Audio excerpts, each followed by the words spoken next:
Hi, I'm Emily. My dad was everything to me. We were a team, just me and him ever since Mom died when I was little. Dad was a truck driver, always pulling long hours to make sure we had enough. Every night over dinner, he'd talk about the importance of sticking it out in school, making something of myself. He managed to save just enough to get me started in college. It was at college during orientation week that I bumped into Mark. Literally bumped into him, spilling his coffee all over his shirt. "Watch it," he snapped at first, eyes flashing annoyance. Then, his face softened as he took a good look at me. "Sorry, that was harsh. Let's start over. I'm Mark." "Emily," I mumbled, still mortified about the coffee. "Really sorry about the shirt." "It's just coffee. No harm done," he laughed, waving it off. "You here to study what, Emily?" "Financial analysis," I replied. He grinned, pointing to himself. "Same here. Looks like we're gonna be classmates." Mark was charming, with a quick smile and quicker wit. We hit it off instantly. Spending time with him felt easy, like slipping into a warm bath. Before long, we were thick as thieves, hanging out after classes, studying together, and grabbing late-night snacks at the 24-hour diner near campus. Then, just as I thought life was finally on my way up, it crashed. Dad died unexpectedly. Heart attack, out of the blue. The rug was pulled from under me, and down I went. There were no savings, nothing but the apartment we lived in. College funds? Gone. My world, my plans, all up in smoke. I was lost, but Mark stepped in. One evening, a few weeks after the funeral, he came over with a six-pack and a takeout box from our favorite Chinese place. We sat on the worn-out couch in my living room, surrounded by Dad's old books and pictures. "What about moving in together?" Mark said, his voice firm. "You know, cut down on expenses. We could make it work." I stared at the floor, not sure what to think. I don't know, Mark. I can barely afford to keep this place. Listen, we get married, move in here together. I'll keep studying, you work for now, and when I'm done, it's your turn. I'll support us then," he proposed, his eyes earnest. The idea sounded crazy, but there was a sincere ring to it. Maybe it was the grief fogging my brain, or maybe it was the desperate hope fluttering in my chest, but I nodded slowly. "Okay, let's do it. But promise me, when you graduate, it'll be my turn." "Promise," he said, reaching across to squeeze my hand. We got married 2 months later at a courthouse, with a couple of Mark's friends as witnesses. Dad's apartment became our home, our little island in the storm. My days blurred into nights as I shuffled between 2 jobs, just to keep our heads above water. By day, I was slinging coffee and plates at a bustling cafe, and by night, I sold pastries at a local bakery. Exhaustion became my constant companion, but quitting wasn't an option, not with Mark buried in his textbooks and our bills piling up. Mark's study schedule meant he was home a lot. You'd think that would make things easier, but it didn't. He had his finals coming up, and the stress turned him into a bear. The smallest thing set him off, especially if dinner wasn't ready when he expected it. One night, I came home later than usual, my arms aching and my feet swollen from the long shifts. The house was dark except for the flicker of the lamp over Mark's study table. I dropped my keys on the counter and winced at the noise. Almost instantly, Mark's head popped out from his books, his brows knitted in annoyance. "Where have you been?" "I've been waiting to eat. There's nothing ready?" His voice was sharp, each word like a jab. I sighed, leaning against the doorframe. "I'm sorry, Mark. The bakery was slammed today. I haven't even had a chance to take off my shoes yet." "Well, I'm starving. I can't study on an empty stomach, Em." His voice softened a bit, but the irritation was still there, hanging between us like a thick fog. "I'll fix something quick," I mumbled, pushing past the fatigue. I rummaged through the fridge, pulling together what little we had to whip up some scrambled eggs and toast. Not exactly gourmet, but it was the best I could do on short notice. It wasn't just the stress of our living situation weighing on me. There were also Mark's parents, Richard and Marianne. Both well-educated, well-spoken, and well-off, they never missed a chance to remind me that I didn't quite fit their idea of a suitable match for their son. Visiting them was an ordeal. Their old house was like a fortress of books and high culture. Each room overflowed with literature and artifacts from their travels around the world. The first time I stepped into their living room, Marianne had eyed my second-hand jeans and faded college sweater before offering a thin-lipped smile. "Emily, dear, have you read the latest by Jonathan Franzen?" "Oh, but of course, you've been too busy working your, how many jobs is it now?" Her tone was honeyed poison. Richard was no better. "It's a fascinating treatise on the socio-political landscape of contemporary America. But, let's discuss something simpler." His chuckle was a soft knife, and I felt my cheeks burn with humiliation. I tried to hold my own, to nod along, to throw in a comment here and there, but it was like shooting arrows in the dark. Eventually, I stopped trying. One evening, after a particularly grueling shift at the cafe, I mustered the courage to tell Mark how I felt. "Your parents, they don't think I'm good enough for you, do they?" I asked him as he clicked away on his laptop. Mark didn't look up. "Look, they're my parents. They have their ways, but they mean well." "You're overreacting." I knew then that arguing was pointless. He couldn't see it, wouldn't see it. So, I pulled back, retreating into my shell of work and solitude. Mark continued to visit his parents alone, often staying overnight. I wasn't invited, and I didn't ask to be. When Mark finally graduated and landed a decent job with a good salary, I felt a weight lift off my shoulders. Now it's my turn, right? I remember asking him one evening as we sat down for a rare quiet dinner. Mark had just started talking about his new role at the company, buzzing with excitement over the projects he was handling. "Yeah, about that," he said, his fork pausing midair. "Look, things are tight right now.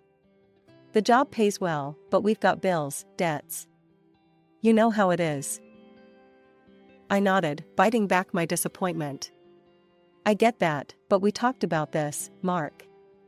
It's supposed to be my turn. I was thinking I could start with just a couple of classes. I'll keep working at the bakery to help out." He shook his head, a frown creasing his forehead. "Emily, be realistic.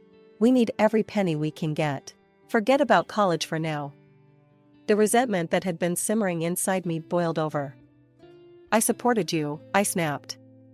"I worked 2 jobs, Mark, so you could have this, so we could have this. And now you're telling me to forget my dreams?" He didn't look at me. "It's not like that, and you know it. Things change. We need to be practical." Practical.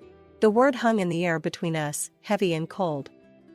But before I could argue further, life threw us another curveball.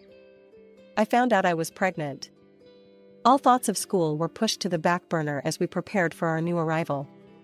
Lily came into our lives like a storm, fierce and beautiful. I threw myself into motherhood with all I had, but the strain on our marriage didn't ease. If anything, it grew worse.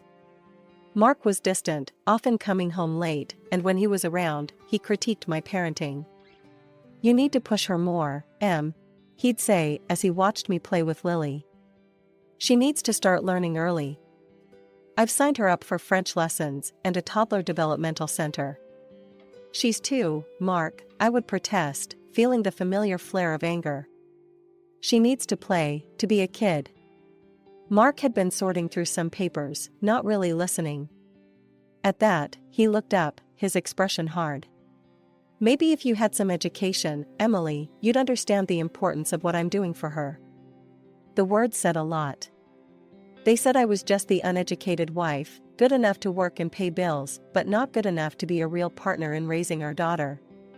When Lily turned 5, the gap between me and my family widened into a chasm. Mark's parents took it upon themselves to completely oversee her upbringing. They showed up at every school event, every concert, parading around as if they were the primary caregivers. Mark didn't just allow this, he encouraged it. It got to the point where he actually forbade me from attending school events. Emily, you don't have the education to understand what's going on there. It's best if you stay home, he said one evening, his tone final, leaving no room for argument. I felt my face flush with hurt and anger. So, what? I'm not good enough to see my daughter perform? Is that what you're saying? Mark shrugged, indifferent. It's about what's best for Lily. My parents can provide the kind of support and image we need to project. You being there, it's just not right. I was stunned, words failing me as the sting of rejection from my own husband sank in. This wasn't just about me anymore, it was about our daughter, and the warped lessons she was learning about worth and family. Lily's behavior started changing too. She no longer saw me as an authority figure, much less a mother. When I asked her to tidy her room or finish her vegetables, she'd scoff and say, "Grandma says I don't have to listen to you." It broke my heart every single time. As Lily grew older, her disregard turned into embarrassment. One day, when Lily was about 13, she had friends over for a study group. I was vacuuming, lost in my thoughts about how distant our relationship had become. I turned the corner into the hallway, and there was Lily, her friends trailing behind her. Seeing me, she hesitated for just a second. Her eyes darted from me to her friends, and then, as if she'd made a decision, she said, "Oh, that's just the housekeeper." The words hit me like a physical blow. I stood there, frozen, as her friends nodded casually and followed her into the room. As soon as I was sure they were out of earshot, I rushed to the bathroom, tears streaming down my face. How had it come to this? How had I become a stranger in my own daughter's eyes? That evening, after Lily's friends had left and we were alone in the kitchen, I confronted Mark. "Did you know what Lily calls me in front of her friends? The housekeeper. That's what she thinks of me, thanks to you and your parents." Mark didn't even have the decency to look surprised. He just kept scrolling through his phone. "Well, what did you expect, Emily? You set yourself up for that by never pushing back. If she doesn't respect you, it's because you never demanded it." I stared at him, the man I had married, the man I had supported through college, and didn't recognize him. He was a stranger, one who valued appearances over family, image over substance. Turning 36 was supposed to be a fresh start, a chance to mend fences and rebuild the bridges. With that little hope, I booked a table at one of the nicer restaurants in town, a place where Mark and I once celebrated happier times.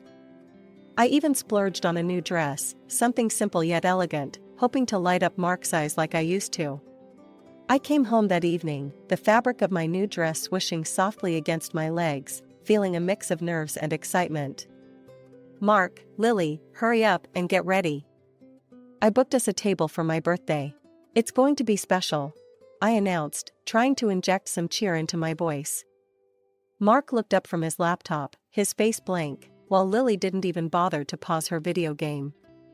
"Go out with you? In that?" Mark snorted first, and then Lily joined in, her laughter sharp and mocking. "What's wrong?" I frowned, looking down at my dress. "You think you look good?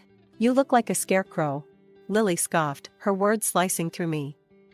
"I'm not going anywhere with you. You'll just embarrass us." "Yeah, let's not pretend we're some happy family. You're just an ignorant loser, Emily. What were you thinking?" Mark's voice was cruel, devoid of any warmth. The room spun a little, their words hitting like physical blows. "But I thought we could all have dinner together. Like a family," I stammered, my voice barely above a whisper. "A family? With you?" Mark laughed, cold and harsh. He thrust an envelope at me. Confused, I opened it slowly. It was a divorce application. "This is my final gift to you," he said, his tone final. I stood there, the paper shaking in my hands. This wasn't happening. It couldn't be. "We're moving out, Mom. To the nice part of town, with Dad." "There's no place for you there," Lily added, her voice echoing her father's disdain. "You can keep this old place." They packed their bags that night. I watched, numb and broken, as they hauled their belongings out of the apartment. Mark didn't look back, his steps never faltering. Lily followed him, her eyes avoiding mine, as if I were a stranger, not the mother who had cradled her, soothed her nightmares, and cheered for every little milestone. The door slammed shut, the sound echoing through the now empty apartment. I sank to the floor, my birthday dress crumpled beneath me, the divorce papers clutched in my fist. The tears came then, hot and unending, mourning not just the end of my marriage, but the loss of my daughter, my family, my whole world. The divorce was a brutal affair, stripped of any dignity or semblance of the love. When Mark sued for sole custody of Lily, claiming I was unfit due to my educational status and financial instability, the courtroom felt colder than any place I had ever been. Sitting there, the harsh lights of the courtroom felt like a spotlight, illuminating every failure I ever thought I had hidden. My in-laws were there, right beside Mark, united in their disdain for me. Richard, with his sharp suit and sharper tongue, didn't miss a chance to emphasize my inadequacies. She simply lacks the capabilities to provide Lily with the environment she needs, Richard testified, his voice smooth and confident. Her lack of education and refinement, quite frankly, it's not up to the standard a child like Lily deserves. Marianne nodded along, her agreement silent but palpable in the tight press of her lips. I wanted to scream, to tell them that love can't be measured in diplomas or bank statements, but the words choked in my throat, strangled by the weight of my grief. When it was my turn to speak, my voice was a mere whisper, barely audible even in the hushed courtroom.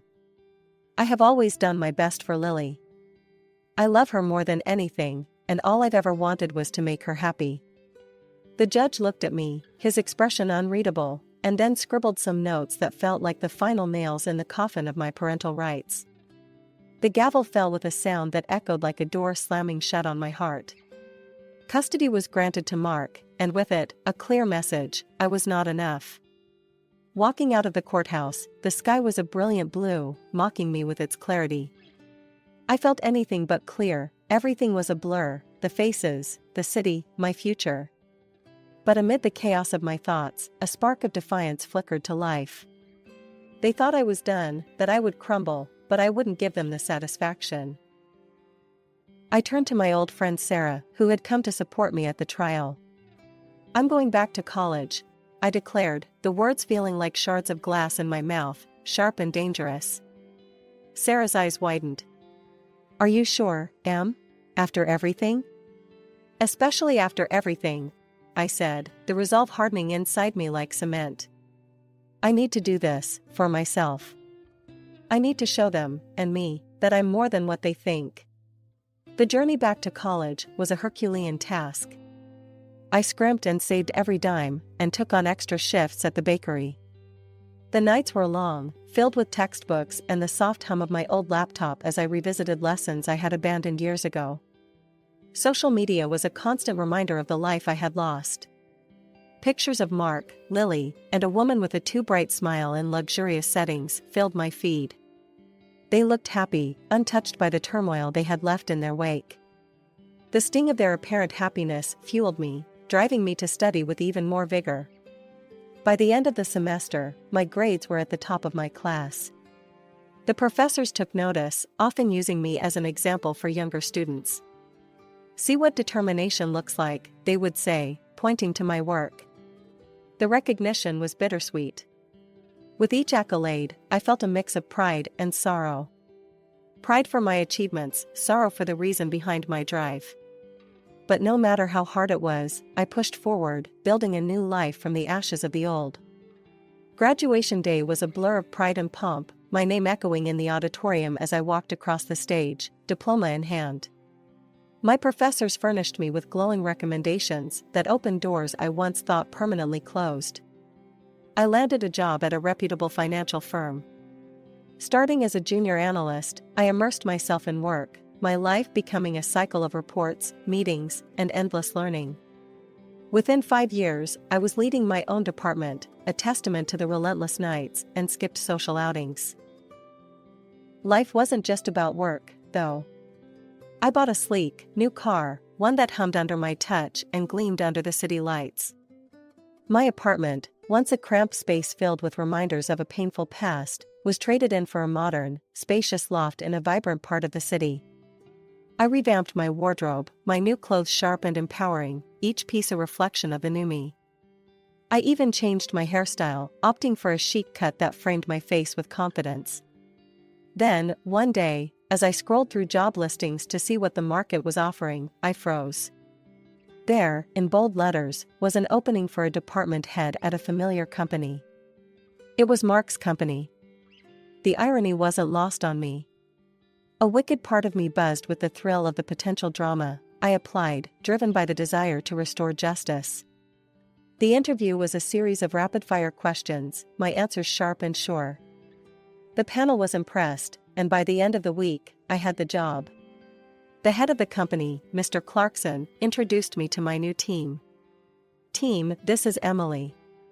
She'll be taking over as your new department head. I expect everyone to give her your full cooperation."